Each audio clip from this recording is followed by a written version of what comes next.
Recording in progress. Okay, so our next speaker is Emilio Onorati from Technical University of Munich, and he's telling us about noise learning for quantum gates. So, thank you very much, and first of all, thank you very much for all organizers for this very nice conference. It's really a pleasure to be here in Paris. My talk will be in continuation to what we heard in the previous talk with Benoit, and we will stay in the.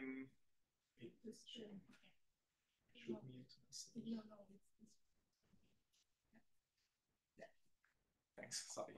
And this talk will be still staying in the quantum gates and quantum circuit setting, and focus on noise, and particularly in the task of noise characterization and benchmarking.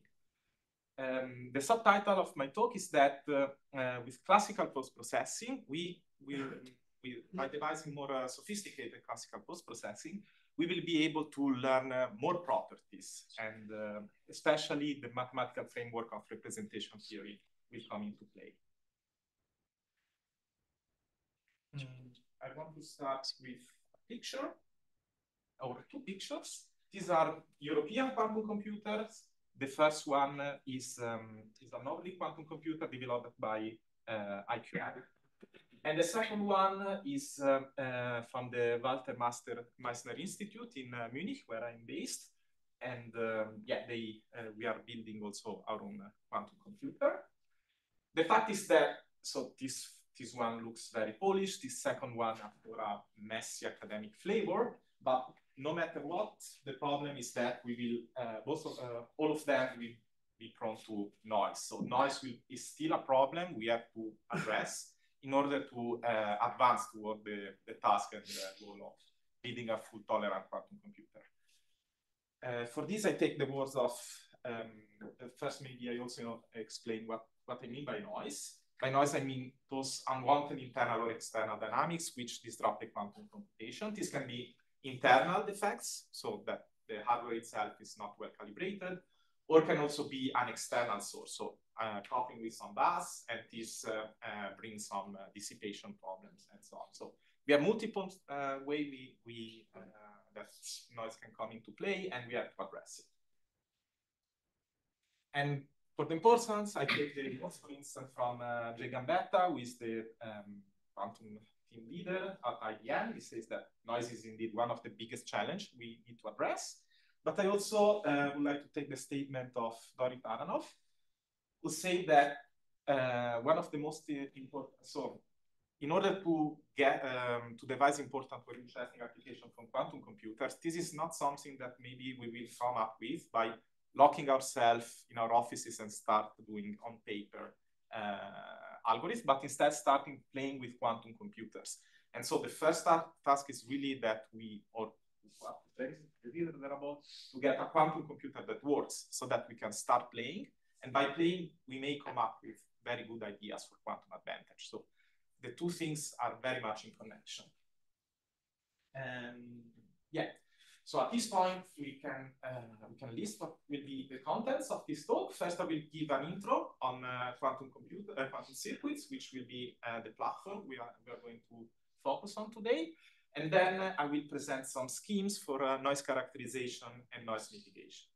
And some of them will, in continuation to the previous talk, will again be let's say, mentioned, like shadow estimation. But first, in order to be on the first stage, very a crash course quantum circuits. We have seen before how they look like, so how they look like in reality, but now we shift to a more conceptual level, and we will show quantum circuits in this way. And they are based on three steps or components, where the initial state, where we encode the initial information, which then we manipulate with quantum gates, just represent like this, and at the end we get a measurement. And with this we can interpret the final outcome. Now, the important point, at least from a mathematical perspective, is that the only constraint for unitary quantum gates is that they have to be indeed unitary. This is the only constraint we have to obey. And this implies that the mathematical framework relies heavily on group and representation theory, as we will see in the next few minutes. There are infinitely many quantum gates. Indeed, the only constraint is to be a unitary one. I just present here the most typical one-qubit gates. These are space gate, T gate, which is very important, for instance, for universal quantum computation.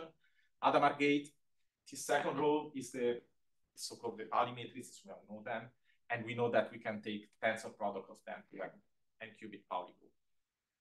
An important group of gates is called the Clifford group, which is defined as the normalizer of this n-qubit Pauli group. This means that it maps a Pauli element into another Pauli element. And this is one of the most important groups in quantum computing.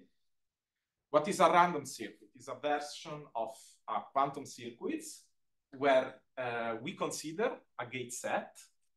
For instance, a gate set that we want to benchmark. So we want to understand how well we are able to implement this gate set in a quantum computer in reality. This can be the Clifford group I just mentioned, the dihedral group, and so on. So a group we are interested in. We then set a frequency length, and for each step, we choose at random an element from the group we are interested in, and we implement it as a quantum gate. So it's a random version of a quantum circuit. Now, the point is that we are not implementing in reality a proper unitary operator. We will implement in something that we model in the following way. We model as a map phi that is given by the actual unitary, followed by some noise map, a quantum channel, that this is what we want to understand. And this will be our actual circuit.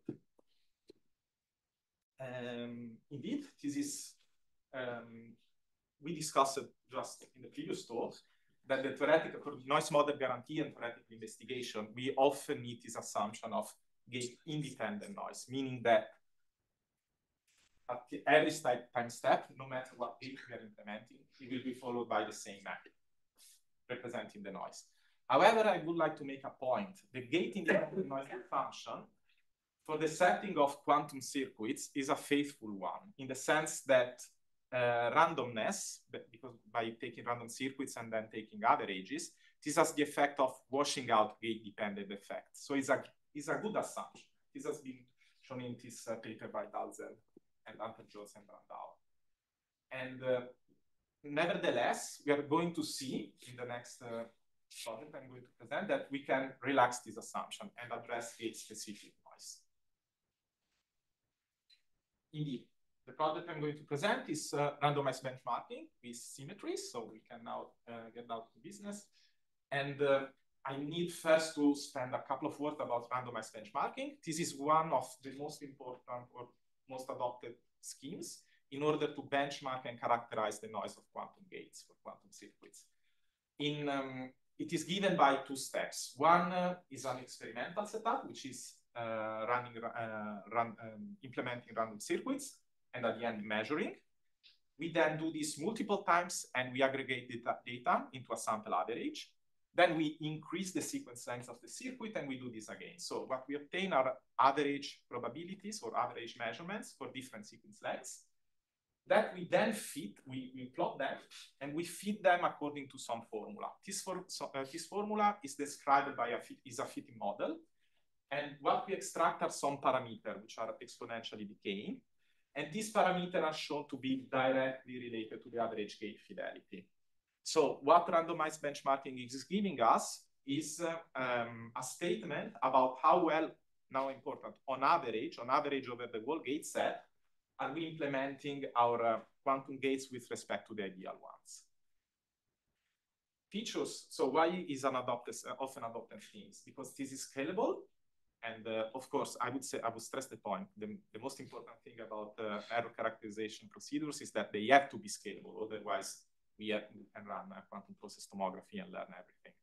So it's scalable, and it's also so-called span robust in the sense that it's not sensitive about how well we can prepare the initial state or how well we can measure it. So we can really focus on the error of the gates.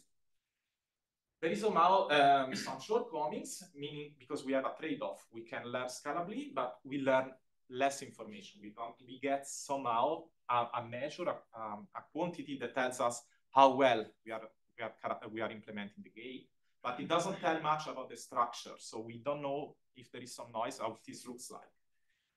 And understand that I didn't get the meaning of how this Q is defined. So how do you measure it? The Q is outcome of, so let's consider measurement of the circuits. We do multiple measures, and then we take the sample average of the measurements.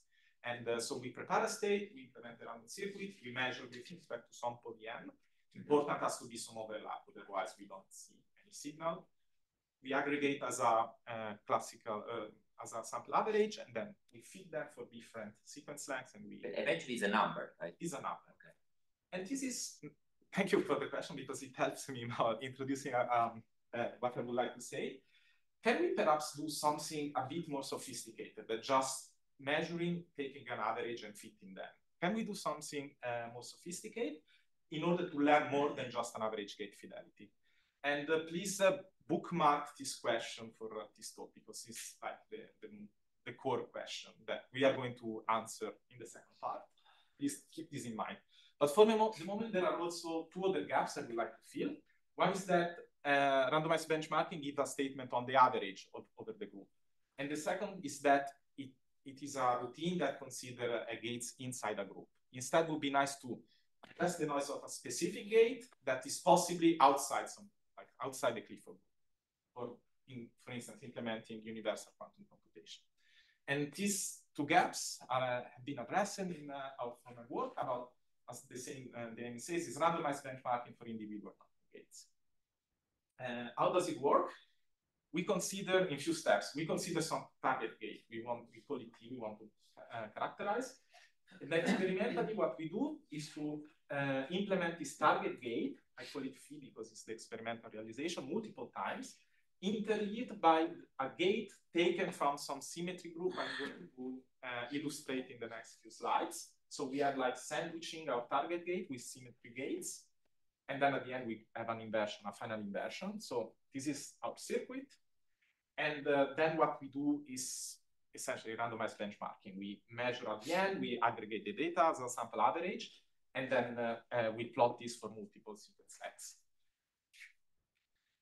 We then feed the data into a more, let's say, a bit more complex fitting model, which is described by k parameters that I call lambda sigma, which are very much related to representation theory in the sense that there is one parameter for each irreducible representation appearing in the decomposition of the matrix representation of the gate. So the gate is a matrix, is a representation of the group. It decomposes into irreducible representation. For every reps coming in this decomposition, there will be a parameter lambda appearing in the fitting model. This parameter, all of them decay exponentially, and with multiple data, we can then use classical post-processing and extract them. We can then show that these parameters, again, are very much related to the gate fidelity of the individual gate we want to benchmark. In the following ways, it's just a simple sum. We may argue that this becomes a quite complicated fitting model when the decomposition becomes a bit more complex. There are more reps in the decomposition, but the good thing is that we can use representation theory again, leverage it, in order to isolate the different parameters and so feed them individually. And to explain what is the key idea, so why are we doing this? Why are we interleaving the noise, the target gate with the symmetry gates? This is in order to actually obtain this fitting model. But I think it's easier to understand if we consider an example. So let's consider some target gate T, which is a 5-qubit gates given by phase gate and Hadamard gates in the following way. Then what we do is to identify local symmetry groups. So those local gates which permute with our the local gates of the target gate. So we identify first the local symmetries. And then there is a second type or group of symmetries, which is a subgroup of the symmetric group, where we can, in principle, where we are applying the same gate, because we can, in principle, swap the subsystem. So there is a second symmetry if we have multiple times the same local gate. In this case, we have a subgroup which is F3 direct product with S2 because we can permute the phase gate and the Hadamard gates. The final point is that to couple these two symmetry groups, in order to build the most general symmetry group of our target gate, which I call G, given by the direct product of a semi-direct product of the local gates and the symmetry group. And this is exactly the group we draw from when we implement our scheme. So we are interleaving the target gate with gates drawn according to this semi-direct product group. And why we want to do this? Because what happens is that if we, by applying this procedure and using the fact that our gates are a symmetry group with respect to the target gate, we can swap them in a mathematical sense. And what happens is that we have a twirling of the noise gate, of the noise channel that is following the gate. So what happens mathematically is that we obtain a matrix, which is the twirling of the noise channel with respect to the symmetry group. And at this point, we can apply the Schur's lemma, which tells us that every matrix, which is invariant with respect to the action of some group, of an irreducible representation of a group, is up to some scalar the identity matrix. And now this means that it is isomorphic or can be related to a diagonal form of this way, where there are parameters, lambda, which, as I mentioned before, are related to the reducible representation coming to the composition with multiplicity equal to the dimension. So now I think it's clear why we get this correspondence between irreps and the fitting model, so that the theoretical average of our fitting model, where we twirl the noise with respect to this symmetry group, is precisely given by decay parameters described by the Schur's lemma. The final point is that in order to obtain the fitting formula, we need two things. We need to understand what is the representation theory of this symmetry group we are implementing. And second, we need to understand what is the decomposition of the matrix representation of the gates with respect to the symmetry group. And to do so, we need to we leverage a method which is called the Machiavellian group method. I'm not going to explain the full method. It's not the point of this presentation. I just want to highlight the fact that by borrowing quite abstract representation theory, we can indeed leverage it for the task of noise characterization. So it's a nice connection between abstract math, I would say, and more practical task of quantum computing. And the point is that thanks to this method, we can construct the reducible representation of the full group by the sole knowledge of the reps of the composing group, which are well known. So the local symmetry group is isomorphic to a small group, which is usually well studied and well known. And also the symmetric group is well studied and well known. So we know the reps of these two, and thanks to the little market groups method, we can induce the representation of a group we don't know, and then use this representation theory to derive a fitting model. And with this, I conclude the first part of the talk. Now I would like to jump into the second part, which is noise learning for many observers. Before you proceed, so why then the formula is just a fitting one? Isn't that supposed to be exact? Is up to some approximation, and especially if you want, let's say, a gate. In this case, we have a gate-dependent noise. We have a fitting model which is exact thanks to the twirling. Only to the approximation that we are not implementing all possible random sequences. Our sample average, in order to be scalable, has to be scalable. Instead, if we are twirling multiple times a group of a certain size, we scale exponentially. But there are guarantees. We have guarantees showing that our sample average goes very close to the theoretical average, which is the fitting model, with a scalable number of samples. So up to these approximations. And this was a version of randomized benchmarking for individual gates. The second part, I would like to address the topic of learning more than just the average gate fidelity, again using random circuits and the technique of shadow estimation that was mentioned before by Benoit. Shadow estimation, as we know, is addressing the topic of quantum learning. So we know that quantum learning is unscalable, so we need exponentially many observables in order to fully learn a state. But what we can do is to predict many properties of many observables with a number of samples which is independent of the system size. And this is done by shadow estimation and with seminal paper by Richard, Preston, and Ronald One. indeed, the theorem is that with a sample size which scales has no dependence on system size and is logarithmically in the number of observables, meaning that in principle we can learn exponentially many observables, we can approximate with high precision these observables. There is a drawback. The sample complexity scales with the locality of the observables, so we can only learn local properties. We cannot learn global properties. We have always a trade-off, and this is locality. If you want to have the simple protocol, so we consider a quantum experiment, we have a quantum state at the end, and what shadow estimation does is the following. It takes a random Clifford group, the one we defined before. We randomly rotate with this Clifford the state we want to learn. We then measure in computational basis, and we get some outcome, let's say B prime. Then, with the pair of the random gate we have selected and the outcome, we store classically and also efficiently, this is an important point, the following object. That then we post-process classically in order to obtain a shadow. And we have seen with a number of shadows which does not depend on system size, we can learn many properties. Now, the question we asked ourselves, you recall we bookmarked a question. The question, can we learn more using random circuits and classical post-processing inspired by shadows and learn more properties of the noise of quantum gates? And the answer will be yes. And how does it work? We devised the following protocol, which again is an hybrid quantum classical protocols given by a quantum part, which is nothing more than the random circuits we have encountered now multiple times. So it's a random circuit.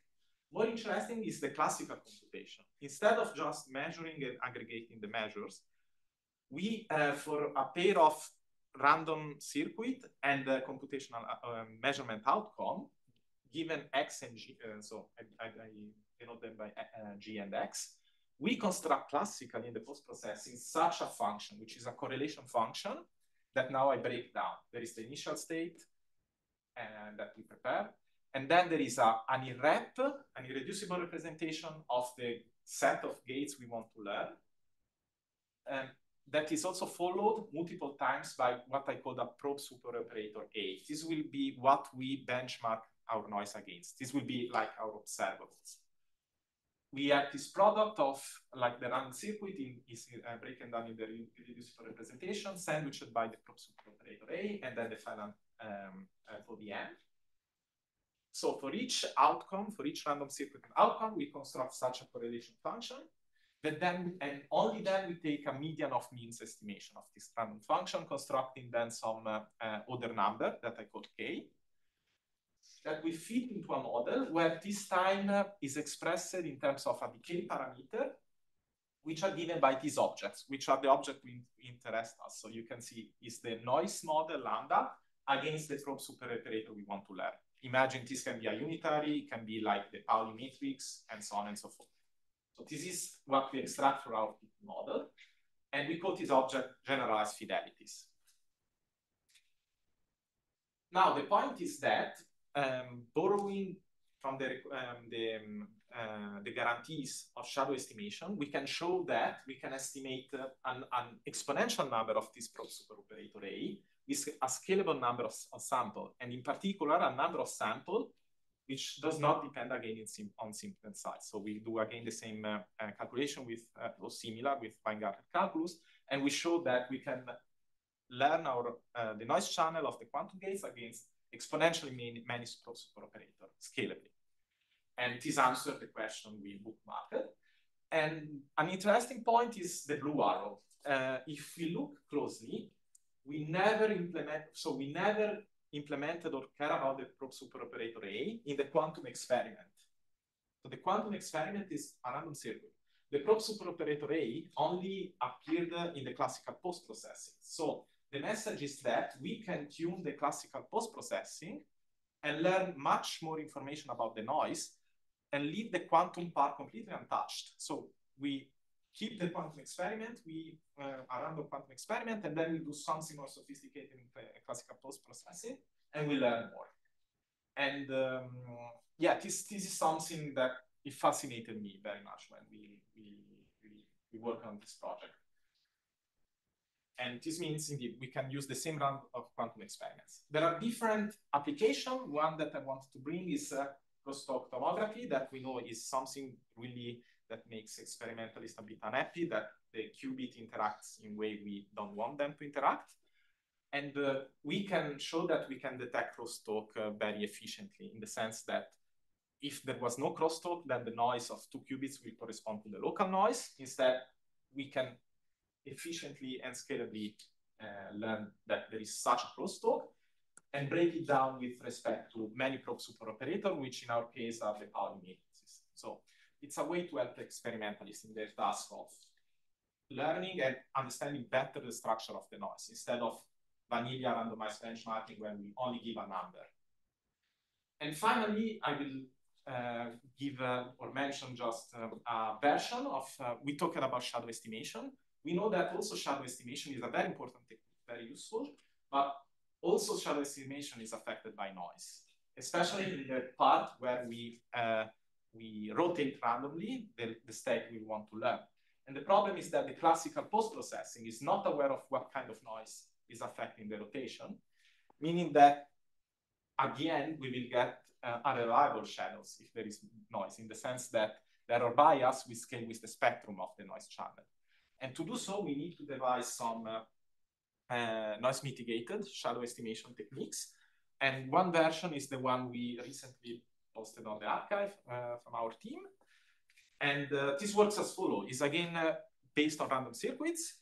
That in this case, we use the interesting advantage of this robust version is that we use the random circuits both to create the shadows and to learn about the noise and calibrate them, in the sense that we can guarantee in this case that we are really addressing the noise that is affecting the shadows, and not like in a separate calibration routine where we don't have a guarantee that the same noise is affecting the shadows we are constructing. It is again based, as I mentioned, on random circuits, and then our theorem in words is that under the assumption of gate independent noise, this protocol completely suppresses the effect of noise, such that it's returning like shadows without any sort of noise. And for this, I just add the last 2 slides, is that it's important to understand how the classical post-processing works. And this is affected by some parameter that I call lambda z. And this parameter is exactly what we can extract with a random circuit, benchmark and random circuit experiment, using a group which is called the synodahedra group, because it breaks down exactly in the irreducible representation that help us characterize the parameter which are affecting the shadow estimation, and such that we can completely suppress the noise. We have shown that numerically our schemes are indeed returning a very close guarantee. This is the fidelity against the GHZ state. And we show that with our calibration routine, we keep a fidelity which is very close to the ground truth. Instead, the uncalibrated routine will quickly or linearly decay. And with this, I think it's time to wrap up.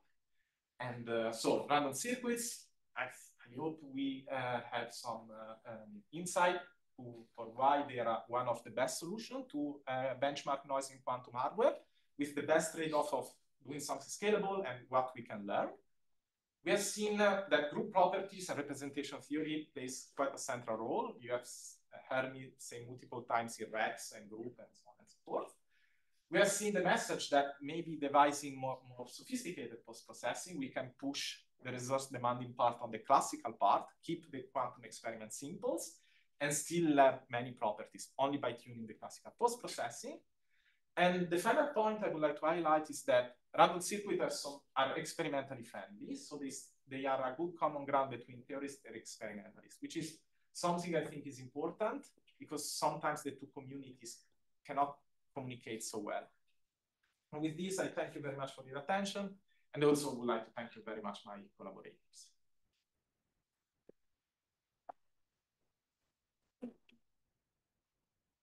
Well, there is time for a couple of questions. We want to start questions. Yes. I have actually 2 questions. One is a joke one. Did ChatGPT did your images of noise, blah, blah, blah, with the phone? There is one.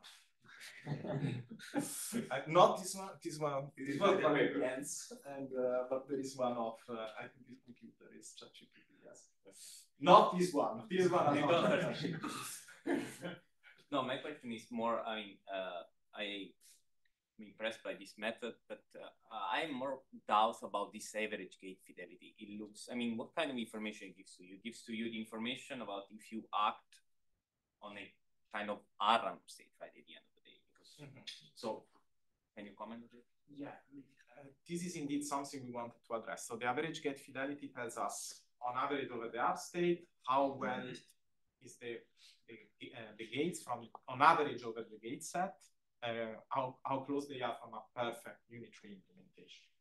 If someone gives you a number, so if you ask me, I give you a number. If this is close to 1, you are doing pretty well as an experimentalist. The closer is to 0, the less good you are doing. And indeed, this is just telling you how well, but not where you are failing. Instead, with the technique we developed, we can break down and learn the noise again. So we can deliver the information about what is happening, flip, or rising, or the different type of noise. So that's indeed what we want to address by keeping still the quantum part simple, random simple. Maybe last question, please. So in tomography, there's this problem with the preparation and measurement errors because there's some gauge you should fix, right? Does this classical shadow fix this problem, or I still have this degree of freedom to fix? Yeah, you are talking about the gate freedom. This is something we analyze for randomized benchmarking in depth. I spent quite a bit of time on that. No, you need certain assumption in the sense of the overlap of the dominant eigenvalue of so to speak, the projection onto the irret of the. So it's a representation theoretic assumption, and our method, randomized benchmarking, has no clear answer on that. So we have to accept some belief, and the same, I think, was for every method that is. We're still on this belief. There is still an overlap between the dominant eigenvalues and eigenspaces. So it's not fully solved. I think I would postpone. So let's thank Emilio.